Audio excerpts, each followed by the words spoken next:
per noi, per il Partito Democratico, per il centro-sinistra, per Giovanni Manildo, le elezioni regionali sono una cosa seria.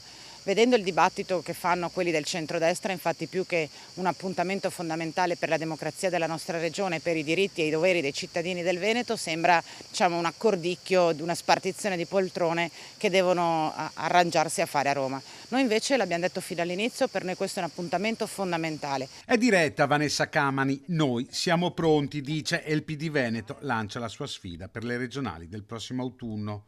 Dopo la direzione provinciale del partito a Padova, ecco i nomi dei candidati che sosterranno la corsa di Giovanni Manildo. Sono stati decisi infatti 8 dei 9 nomi che comporranno le liste provinciali per il Partito Democratico Padovano.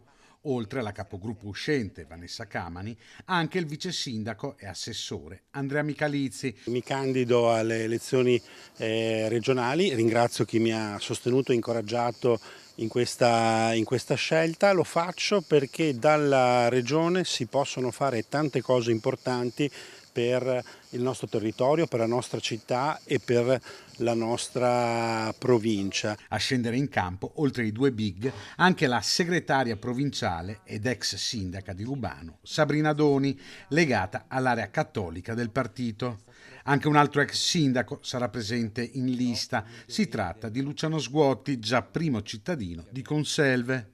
Non solo amministratori locali però, perché presente in lista anche Virginia Libero, 28 anni, per 7, rappresentante degli studenti in senato accademico. Intanto noi abbiamo scelto di tentare di fare una lista competitiva raccogliendo le migliori energie e risorse del partito e anche vicino esterne al partito, perché fa parte degli impegni che ci siamo presi, cioè fare una lista che racconti la complessità, la pluralità della nostra comunità politica. Ognuno farà la sua corsa.